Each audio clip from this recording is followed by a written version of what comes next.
Oh, just a Hi, everyone. This is Edie Stern. I'm the webmaster for fannish.org, and I'm pleased to be able to bring the Zoom session to you on Pittsburgh fandom in the 1970s. And we just lost Ginjer. Oh my That's God. a great way to start, isn't it? Yeah. Anyways, our participants are Suzanne Tompkins, Linda Bushyager, Laurie Mann, and Ginjer Buchanan, who just fell off. And so take it away, Laurie. I'm Laurie Mann. I'm here to help interview Suzanne Tompkins, Linda Bushyager, and Ginjer Buchanan. Okay, I have laryngitis. Okay, so what made you come to Pittsburgh to go to college? Suzanne, Ginjer. Suzanne and Linda. No, I was in college a year before Suzanne, and I was an avid science fiction reader from about the age of 9. And I went to college at Carnegie Mellon, which was originally Carnegie Institute of Technology, as a chemistry major, which I was unprepared for, and I later switched majors. And in my second year, I was kind of lonely, but I was an avid TV watcher, and I went to the TV room at Carnegie Mellon in the dorm, the women's dorm. And more. And I into Suzanne, who was eagerly watching Man from U.N.C.L.E., which I loved as well. Wow. And it was 1966, 65, 66, 66. Sorry, 66, 67 was the year. And as we were talking somewhere along the way, I started mentioning that I love science fiction. And Suzanne had only read a few books like what were you saying, Suzanne? I didn't know about modern science fiction for some reason. I think because my brother wasn't interested in it. And so I knew H.G. Wells and Jules Verne and those early writers, but nothing about modern science fiction until you told me about it. And I started lending her books. And somewhere along the way, I said, you know, we ought to start a science fiction club, because there were a lot of clubs there at CMU. And I believe that we held 1 or 2 meetings, and different people came to each meeting, but they didn't return. It's kind of disappointing. In those days, did you have meetings in Skibo, or were they? Yes. Okay. The Student Union Building. student union. Thank you. Yeah, and I met a woman named Irene, and she started, and I told her about science fiction, and she said, well, I go to science fiction convention. And so I said, wow, there's such a thing as that? She said, oh yes, and there were fanzines, and I go to Disclave, which is a convention in Washington, D.C., and my hometown was Silver Spring, Maryland at that time, very close by, and I was astonished. I said, how do you find out about these things? She said, buy a copy of Fantasy and Science Fiction. And she said, there's going to be a world science fiction coming to New York in 1967 in Labor Day. So that was Nikon. Nikon 3. Yeah. Okay. Nikon 3. And And so, wait a minute, one second, Linda, 1 second. Is that my Ginjer. computer or Ginjer, had you met up with them by then? no, no? No. I'll tell you when she met up with us. I'm going to go through kind of the history. And so in September of 1966 was the first episode of Star Trek on the air, by the way. But we were not really Star Trek fans. We were all over science fiction fans. We did watch Star Trek. I believe I told Susan to come and watch this, and she started watching it too. And we decided that we would like to go to New York. It was very exciting. We were young and innocent and had not really traveled I had not traveled. Susan, you had traveled a bit more, I think. Oh yeah, I was more familiar, and I've been in New York a number of times.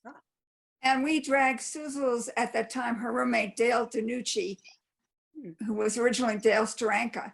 And Dale had never read a science fiction book in her life, and I don't think she still has. But we dragged her to the convention. And I had been told that everybody must go to the masquerade and dress up in costumes as their favorite character. And Dale was extremely confused because she, of course, she didn't have a favorite character. She didn't know what was going on. So Neither did I. and Susan, did you dress up for this? I had this long, interesting dress. People asked me who I was. I had no idea, but Okay, I how was about you, dressed Linda? up. Did you And I dress had up? a long, interesting dress, and I gave them the name of an Andrea Norton character.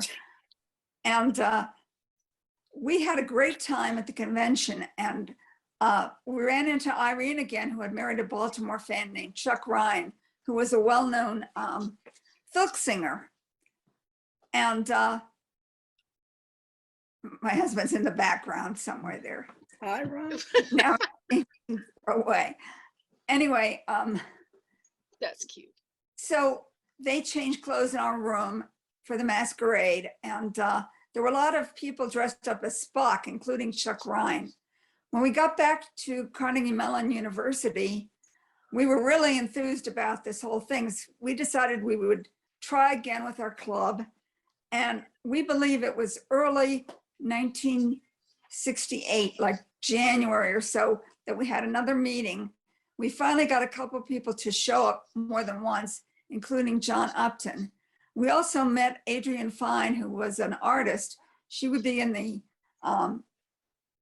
TV room, and we started talking about doing a fanzine. And we thought, well, Adrienne was an artist, maybe she could draw us a cover.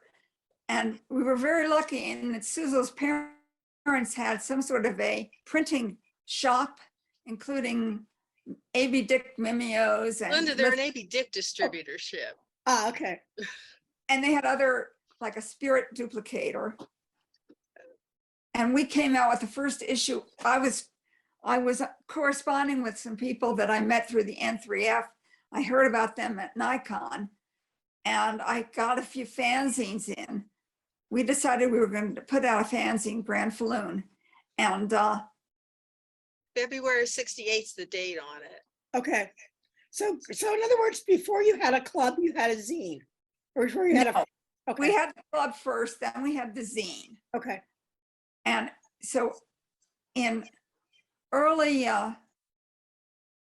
something just happened on there. It's the Oh, first there it is. cover. Oh God, the embarrassing cover of our first issue. And we tried to get as many people as we could involved in our club because it's very small, including some of our friends. And we also tried to get some articles and things from friends like Diana Carnes. And Oh, yeah, we I also remember. met Connie Reich-Faddist, who's an artist, and we got her to draw some things. And she was watching Star Trek, so she drew some Star Trek illustrations for us. And that's how we became known as Star Trek fans. Also, Ah, the coincidence of us showing up at the same time as Star Trek. Susan and I decided we have to go to another convention. We had such a great time. We went to Marcon in Columbus, Ohio in March of '68. And there we discovered that not only were there a bunch of men, young single men who were interested in our fanzine, they were interested in us as well, because there were very few, if any, young single women. Is that okay, where so Suzel? wait, just back for a second. So right now you've only been to your second convention, that's Marcon, or your third convention? Second. Second convention Wow, okay. now was Marcon. And wait 1 second. So Ginjer, where were you in 1968? In 1968, I was just finishing up getting my master's in social work. I went to undergraduate school at Duquesne. You said who went to see? I went to everything but CMU. Okay. Excuse me, Carnegie Tech. That's a slight exaggeration, Yeah. since as Laurie well knows, Pittsburgh has a number of colleges. My undergrad was Duquesne, and then I went to the Pitt for graduate school of social work. In Duquesne, I was on a scholarship, and at Pitt, and when you're in graduate school of social work, they don't really want you to do anything else, like, for instance, have a part-time job. I had to quit the job at the bookstore that I had for years for my second year, because you're working basically. It's like student teaching. So it wasn't until I finally got out of school that I thought maybe I could have something like a social life. And I Did you believe find a club first or did you find a convention first? Did I find what? I'm sorry. A Lori. club first or a convention first? I knew about that there was such a thing as science fiction fandom, although I really wasn't familiar with the specific history of Pittsburgh fandom, of the convention and things, because one of the things I bought and read every year was Judy Merrill's Best of the Year. Ah, And in the back of that, she always did a report on the Worldcon and other notes of fannish interest, if you will. So I knew there was such a thing as a Worldcon, and I knew there was such a thing as fandom. I did not necessarily know it was in Pittsburgh. okay. I found that out through, we were talking about this when we did the rehearsal. There was a guy named Art Vaughn, who was a local Pittsburgh we met him fan, I at guess. Mark. Yeah, And later a Oh, book okay. dealer, and he also worked in the book department of Kaufman's department store. And we were talking science fiction, and he said, there's this club set based at Carnegie Tech, or there's a club forming, or I don't know exactly how the conversation went, but he was the one that made me aware of the incipient whipspa, I suppose is what you would call Okay. it. Now, Ira thought I called Linda, but Suzel says they called me. We got, Art gave you your number. You may have at some point called Linda. That part I don't remember. I do remember that Linda and I got together to call you because Art told us who you were and you were interested, and we really needed interested people. And we called. I remember we held Not the only that, I phone. was old enough to drink and I had a car. You are a few years older than we are, not much. Yes, that's true. Just as we were older than we called the high school students who eventually came into the group, we called our kids. The Because kids, they were yeah. like 2-3 years younger at most of us. And Linda and I called you. We have the phone like this, and after I told this before, we called and your mother answered, and we asked, "Is Ginjer Buchanan there?" And she called out, "Mary Esther," and okay, we were a little, oh, okay. And then we talked to you, and of course you're wonderful. And we just come, and we told you to come. You came to the first meeting. And then from there, things just took off. We were doing zines. We did 4 zines in '68, 4 issues of Granfalloon, 4 or 5, no 4. And we started going to conventions. Disclave was the first Famous one. Disclave, yeah. We Yep. took a whole bunch of people. That was my first convention. That Disclave in '68 was my first convention. That was the big one for us Yeah. because we thought we would make a big splash by showing up as the new Pittsburgh group. And I think by the time we got to May, Susan and I had found out a little bit about the previous group that had run PitCon in 1960, Dursey Darcy Archer. Yeah. Was the chairman. And we had gone, and they were totally uninterested in us. They were about 10 or 30 years older. They seemed ancient, I guess. They did seem a lot older than they probably And they were. were just not interested in new members, but we were so eager to get our group be bigger and better. So we also dragged some of the group to their meetings a few times too. And they were met at a local restaurant, Sam Rainey's restaurant. Middle Eastern restaurant. Mhm. And we also started posting in some of the other nearby schools like University of Pittsburgh. And I think we put an article in the paper mentioning our club. So we got a few straggling people that from elsewhere who joined our group. But Disclave was the big one. We brought, I believe, In many ways. Whose idea was it to do the all black and numbers? Does anyone remember? I don't remember, thank God. probably me. It was As a obviously kid, from the prisoner prisoner. was- Yeah. The prisoner was big, and we Yeah. thought, well, if we all wore a pendant with a number, And dressed would in black. stand out. And we Oh, knew and that blessed in black, yes. And dressed knew in black. Columbus group was always wearing those green bowling shirts. And we thought, Olentangy Science Fiction that was Association a, guy. All yeah. guys pretty much wore bowling shirts. so let's be the Pittsburgh group and they'll see us. And we Oh all my wore gosh. pendants. Oh my Lord. I'm sorry. And then when we wore the pendants, everybody kind of looked at us like we were really strange. Uh, Ooh, Like, people like we were really strange. As though we were. And When we did the rehearsal, I said that somewhere in this apartment, I have a number, which I think was number 6, except that it'd been chewed on by some dog or other. I may So- still have mine somewhere, but I'm not sure. But we immediately said, wow, this is a bad idea. And put on our regular clothes. So we But we always, did make it a. were you the first group basically that was all women or mostly we were women? not We weren't all all women, women. but we had about 8 out of the 14 people that went who were women. And so they were shocked to see so many young women show up out of the blue. They were even more shocked than at Worldcon when there were just 2 of us. The guys were not, some of the guys were not very nice. They were like licking people's hands. Yeah. And 3 people arrived early before the rest of us. And Oh. one of them was Diana Carnes. This was the first and only convention she ever went to after the way these guys like all circled around her like she was a piece of meat, and they were kissing her hands. I believe Fred Lerner was one of the Fred. Fred's on the phone. men. And they were like kissing her hand and Oh. circling her, and she wanted to hide. And apparently, according to Granfalloon, we stayed at my parents' house nearby. So I think she didn't even have a room to hide in. And when we finally showed up in our car, which was about 8 people, she was very, very thankful that we finally showed up. So was Jeannie, had Jeannie joined you guys by then or was? Yes, now Okay. we dragged Jeannie along. She was now Suzel's roommate, and Dale became my roommate. I'm not sure if Dale went to Disclave or not, but definitely we brought Jeannie was there. Ginjer. And I suspect Ginjer brought people, to tell you the truth, because I had a car. Yeah.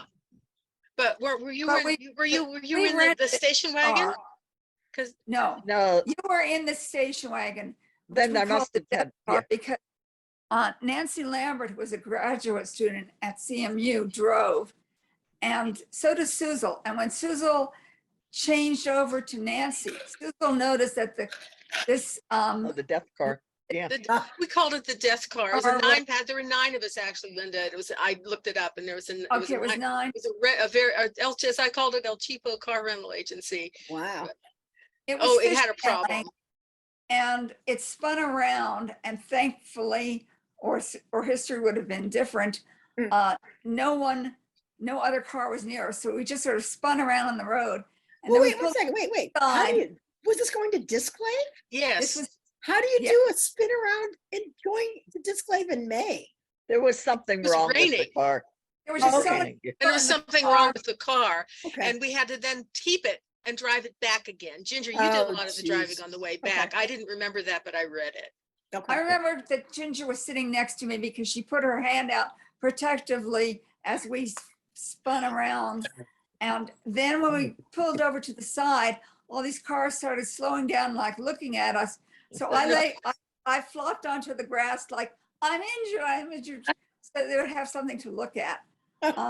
I'd forgotten that. Oh my God. Was that the trip where we went to rent a car and one of the guys turned out not to be old enough, or was that a different? That was a trip? different one. Nancy To rented New the car. York, I I was think. the Yeah. only one old enough. Yeah. Yeah, was that Nancy the, was only that one the old beginning enough of the to rent Breezewood us. Curse? Was that the beginning of the Breezewood Curse? Because Oh my gosh. Thank you. I think Yeah. so. because I by- think The it because Bushyager was. by the Curse was people 70s driving to conventions. Yeah, Something happened to their Yes. cars. And we Yes. have And- different names for the cars. and that usually have it cars. was near the Breezewood area in central Yeah. Pennsylvania. Breezewood is an exit on the Pennsylvania Turnpike that's Yes. about, what, 40 miles out of Pittsburgh? Something like that? Breezewood, oh yeah. God, Breezewood's 3 hours outside of Pittsburgh. Well, I it's would a say long it's- time since I've done the drive. It's right in between. It's like in the middle between. It's say, in the Pittsburgh and middle, yeah. Yeah, Philadelphia, the, kind of. the Breezewood It's Curse where you started turn with, to go down to go to DC. You turn I off think at is that Breezewood. Toffer? yep, Not Topper. hi. Yeah, it was the goat car, not The the goat. death car that started it. And Okay. which was helped because my brother, who was going to school in Indiana, got stuck in Breezewood 2 months before that. So Okay. that's when we started calling it the Breezewood Curse. Yeah, But that it- stuck for a long time. Yeah, it didn't necessarily involve Breezewood because I believe it was when we went to MidwestCon that summer that we had a box full of fanzines and we were, maybe Susan remembers whose car it was, that we were in someone's car and the drive shaft started. Oh, Linda, yeah, that was Michael Bryan's family car. We Yes. drove to MidwestCon. And on the way, we discovered that it's complicated, but because of the weight in the car, something was hitting something and we had to pull all the weight forward as far as we could to drive back. So we had to take many, many things out of the trunk, And we left a box of Granfalloon. put them all in the front with Oh. us. So like Ron was wrapped around a spare tire and it was like, it was just an amazingly awful trip back. That must have been another year after that because Ron was not yet involved. So, yeah. Oh, that was like 16, Okay. 70 or something. Sorry, we're So what we're was the jumping fir- around here. Go, The Laurie. first flange was in 1970, wasn't it? What? Somebody must have the program book. The first The plan. first flange was in 1970. 69, wasn't it? no, it was 69. 69, okay. 69. Flange Um, too, yeah, because that was our guest was Robert Silverberg and Then oh Harlan. God. This and then Harlan was second guest. Harlan was second, yeah. But So maybe Harlan, go to, okay. after Disclave, we continue to go to conventions. As I said, MidwestCon. My sister, who was living in Maryland, we got her to go to conventions Sunday. And There's we decided we have to, of course, go to BayCon, which was the next Oh, World right, sorry, yeah. We course that we had for the 1968. And I know from my photos, which unfortunately I'm not holding up for you, that John Upton and a guy named Leo Vale, who also had to be one of our group, were the two gentlemen who went. And we had Suzel, me, Ginjer, Jeannie DeMonica, and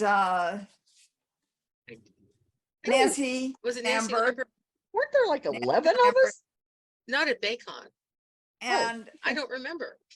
we all stayed, all the women, maybe the men too, we all shared a room and started, that's, I think, it was MidwestCon or Baycon where we started taking the beds apart and we all crashed in one room because we had no, Somebody slept in the bathtub, as I recall. We had 2 rooms with a connecting bathroom. Yeah, and somebody And each slept room in the bathroom. supposedly was for 2 people, except we had 4 people in each room.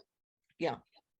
I can't remember who slept in the bathtub, and I remember there being more than just 2 guys, but can I remember who they were? Of course not.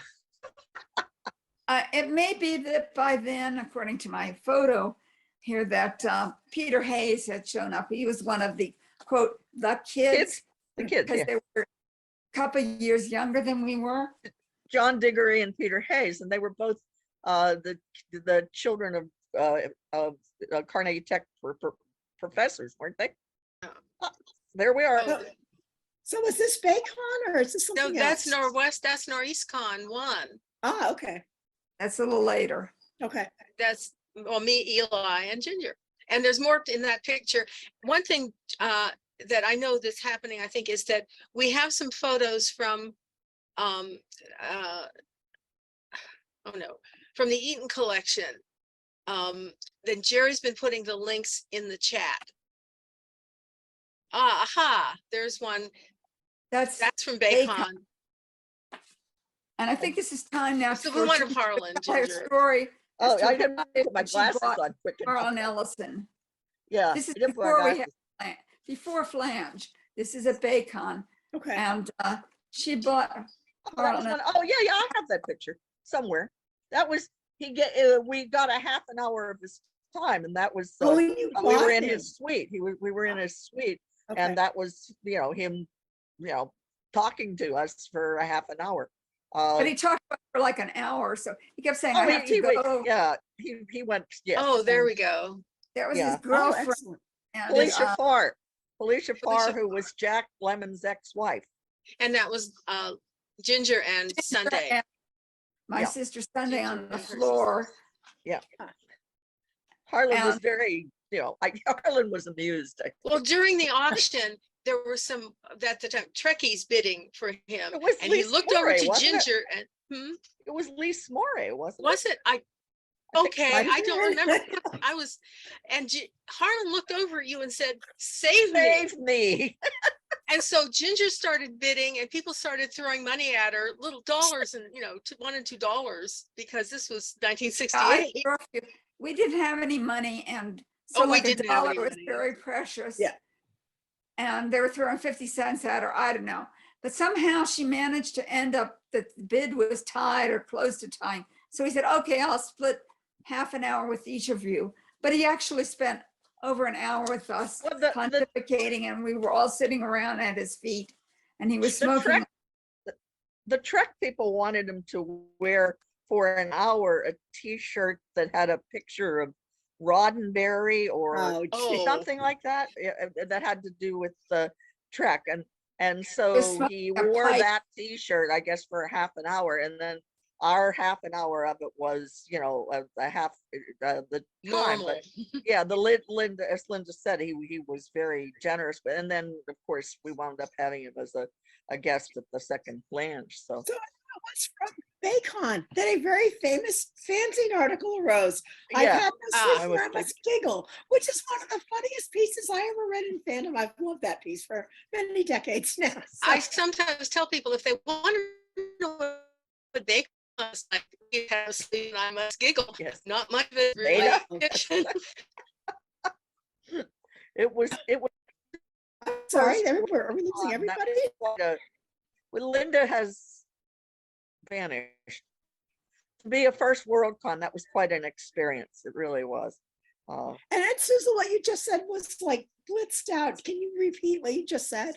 Oh, I just said, if people want to know what Bacon was like, read I've had no sleep and I must giggle. And not much of that is fiction.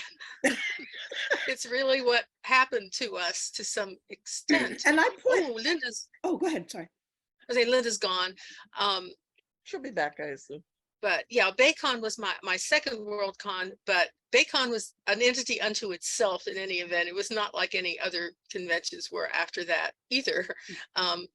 What with the, we had, I'm talking of tear gas and all kinds, but not at our convention, but it wafted in. Well, It was at the the wind blows. There were demonstrations going on in Berkeley. Yeah. Summer And 68. all during the time that time from the early 60s into the early 70s, there was a lot of stuff going on in the real world that we Yep. were.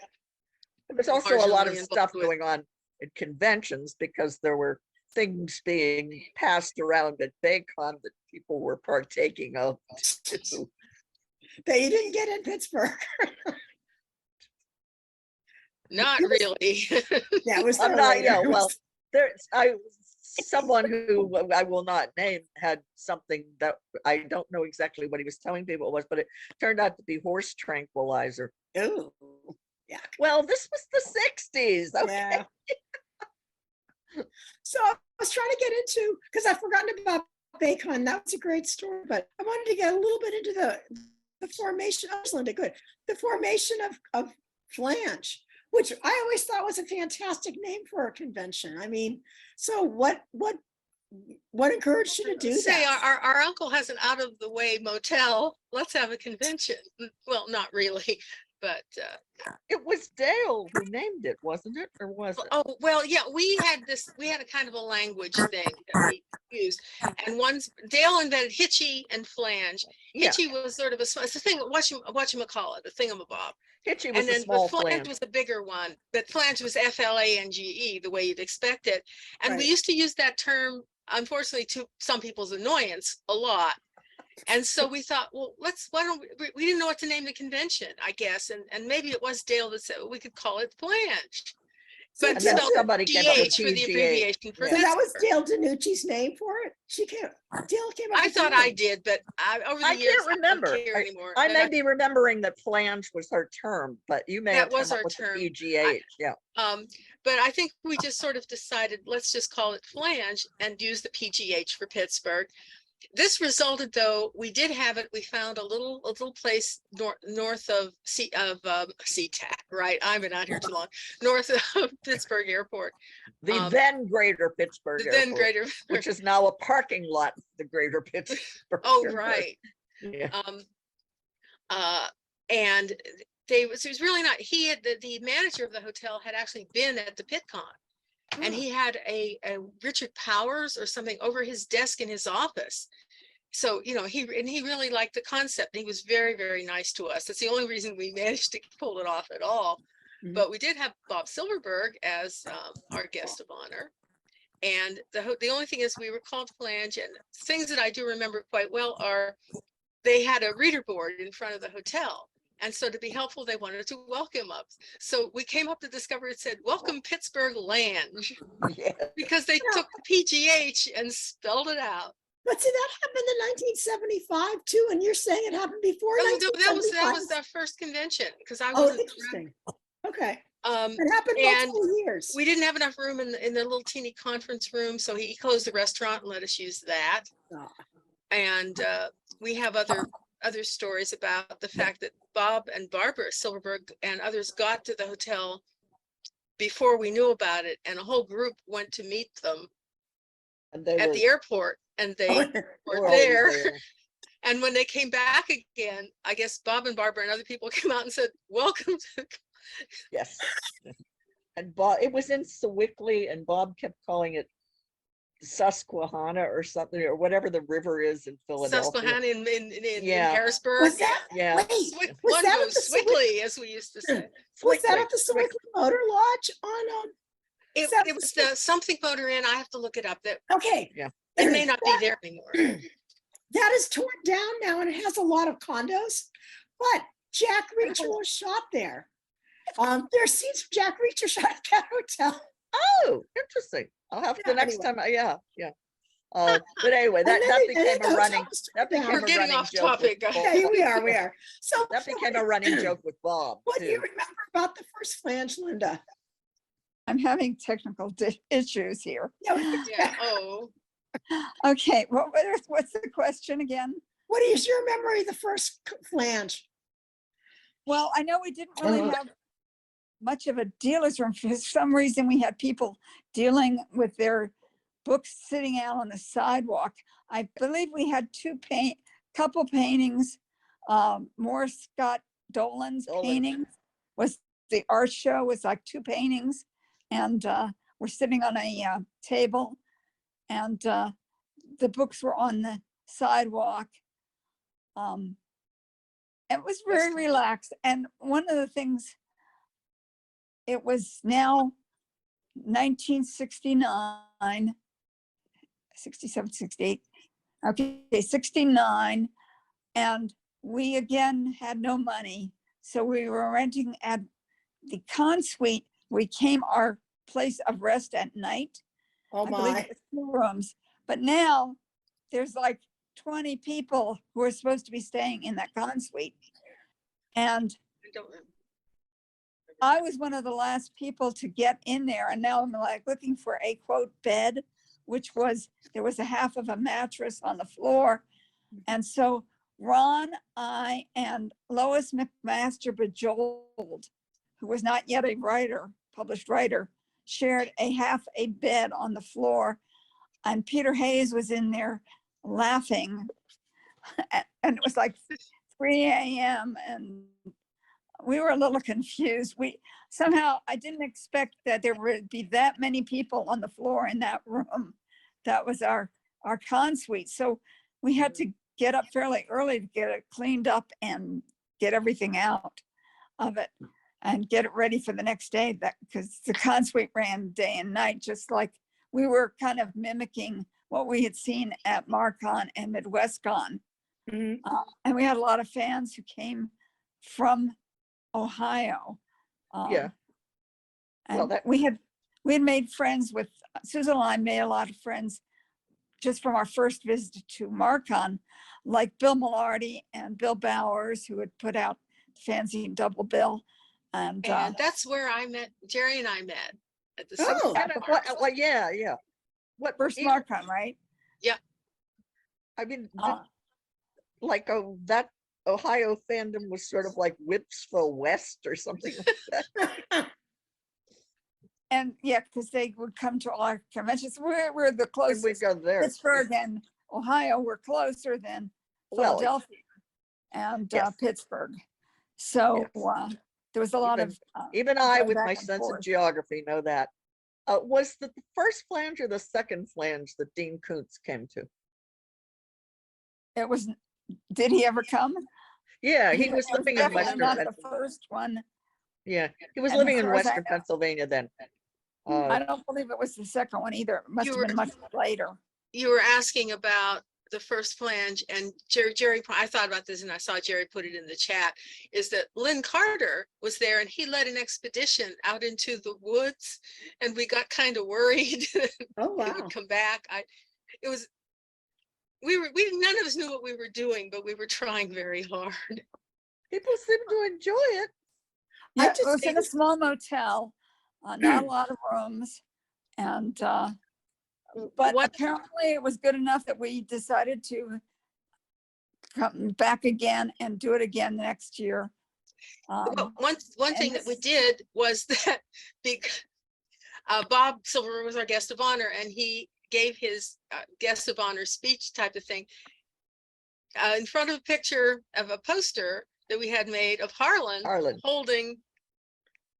It was at 1 or 2 Hugos. yes.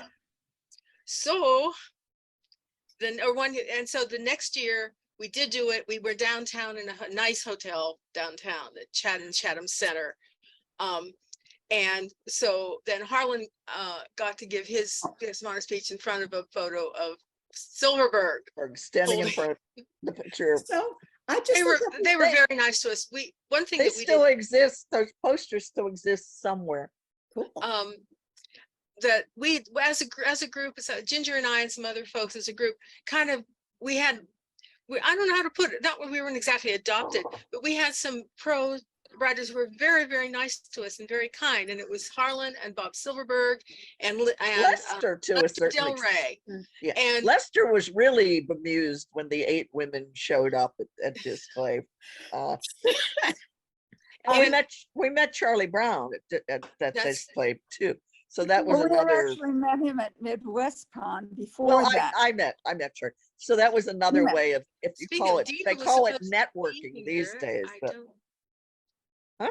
I'm sort of monitoring the folks on the call oh, a little bit. And Dina was supposed to be here, but she's in South Africa and it's like 11 o'clock at night there. So Oh. I'm not sure she made it.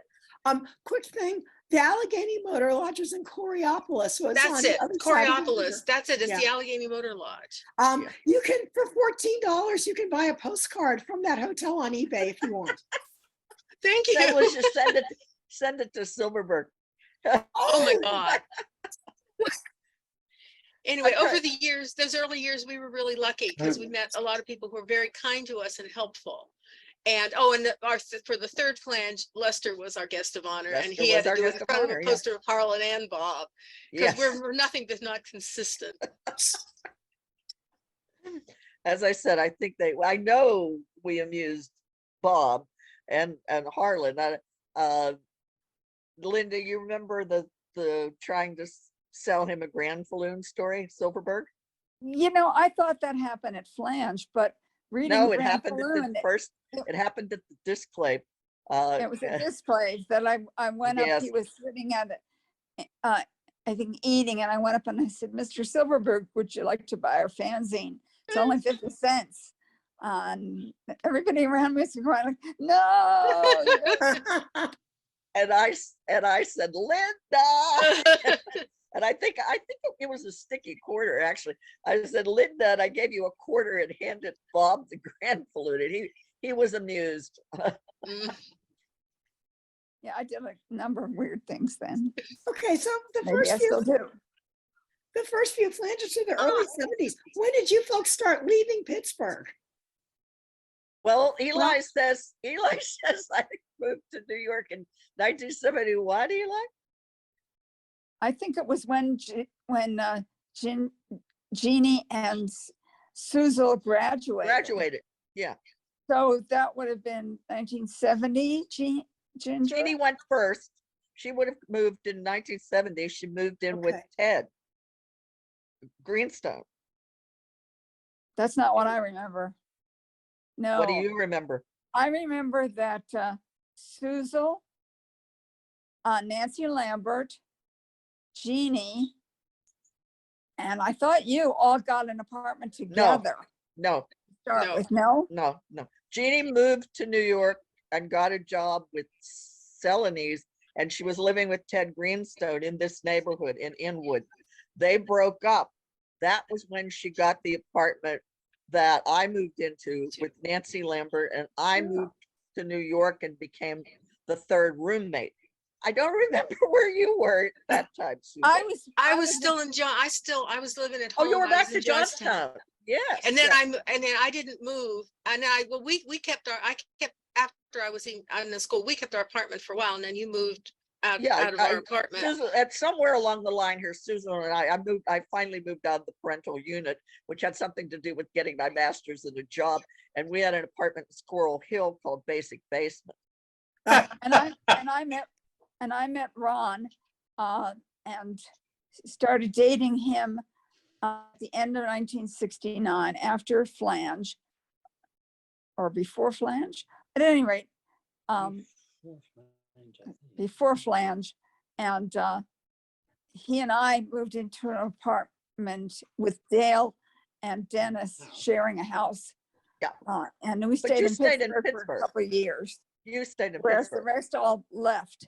Yeah. So now the club, people running the club had to go to the next generation, which I think was Toffer Cooper. It's Toffer and Stu Offer's on the call. so- Toffer's on the Topper's call. here. Toffer's here. And Stu Kizelinsky, I think, for a while. Yeah, Stu was there from sometime in the early 70s until about 77, I think. Yeah, But I he think was the there. president was Toffer, was in charge. You were Yeah. activist. Yeah. Yeah, Topper. well, interesting thing was we ran into Stu in Squirrel Hill in the 80s, and he and Linda are we're still together now. No, interesting. Yeah. I was saying I was in Facebook contact with him a few years ago, but I don't know where he is or what he's doing now. He worked for the University of Chicago Press. That's right. That's right. Yeah, definitely. So Which is Toffer, something you could see him doing. Toffer's So, there somewhere. He was on the call, but I'm here. hello, Toffer's here. Toffer. Hi. So Toffer, when did you get into Pittsburgh fandom? The fall of '69, when I Oh, wow. Okay. You're very started early. as a freshman. I heard there And you're was the bridge between them and things that came on later. that's kinda. right. But Stu and Maurice. Maurice. And Poor Maurice. Yeah, Maurice has passed, but yes, yeah, Maurice Sykes. yeah. Oh, who's He died a couple of years ago. Yeah. Okay. But yeah, and we would come back. I mean, I Yes, now we and would then. all come back. I for mean, the my Flange. family was all still in Yeah. Pittsburgh. Yep. And then Barbara Right. Gerard then took over Yes. after Toffer. I guess Toffer, did you move? I graduated after 6 years. But as an explanation. Have to be in my- careful, Topper. That happens. Yeah. It's true, but in this case, I started working for the Carnegie Mellon AI lab full-time and continued my undergraduate as years as a part-time student for free because I worked for the university. Topper? I recall you did work in AI all during that time period. Everyone, when I lived with Ginjer and I lived, every once in a while our phone would ring and I'd answer and I'd hear, ha, ha, ha. Don't know if you remember this. I Topper, I know it's you. Because you were working on voice and you would have it call us every once in a while. remotely or something. I Right. remember working on telephone speech, but I don't remember doing that to you, probably for good We reason. figured it out. That's a funny. I Sorry. see Jeff Salas is on the line, and he also was in the early years of the group. Somehow we met him. Maybe he can refresh our memories as how we met. Yeah, Jeff, Mentioned when did you get somewhere- involved? But he Who? was living Jeff Salas. elsewhere and came back to Oh, Pittsburgh. Jeff, yeah. Jeff lived in Pittsburgh. He lived in the summer, so he wasn't there in the fall. When we were at college, he wasn't a member of the group in the fall, but in the summer when we were gone, he would be in Pittsburgh somehow. Maybe he could join. I'm asking him a question instead of him asking one. I'm, But I'm assuming is. Jeff is not really somewhere where there's a breeze and palm trees. No, I'm in Minnesota. Gonna say- Yeah, that's what I thought. can, Balmy I'd rather be in Minnesota. Key West. can you Right now. explain, Jeff, how it is that you got into contact with us in Pittsburgh? That's a good question. I sent some letters to people I found from fanzines. I was in fanzines. Frank Lunny was my first Oh. person who we went back and forth with actual mail. And at some point, I knew there was fans somewhere around Pittsburgh. And I had an address for one person whose name I can't find at the moment, but that led me to Whoopsva. Yeah, you It was a did person go who there. lived in West Virginia, Really? Well, Yeah, you and came to that- meetings. I and he's think. still around, but the name will come to me in about 2 minutes. It'll just And pop in. you can, But anyway, there And was Dean- Yeah. So Anyway, why is it you were in Pittsburgh in the summer and not in the winter? I was in college. You were at Clarion, weren't you? I was in Grove City. Grove City. Oh, Ooh. sorry, they're Okay, close. so- That explains it. Do you so remember, we used to meet and we were mentioned before, we met at Skybo or Skibo, which was the student Yes. union at CMU.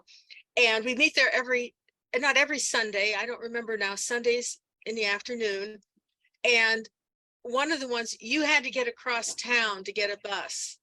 And so I said, well, I'll drive you across town before I head back to Johnstown, because I was coming in from Johnstown to come into these things. And the Pirates had just won the pennant, oh, literally. I remember It's that. like 2 hours to get from Eastern Pittsburgh to get you across to where you needed to get the bus. And I still remember that, not detailed, just the concept of it happening.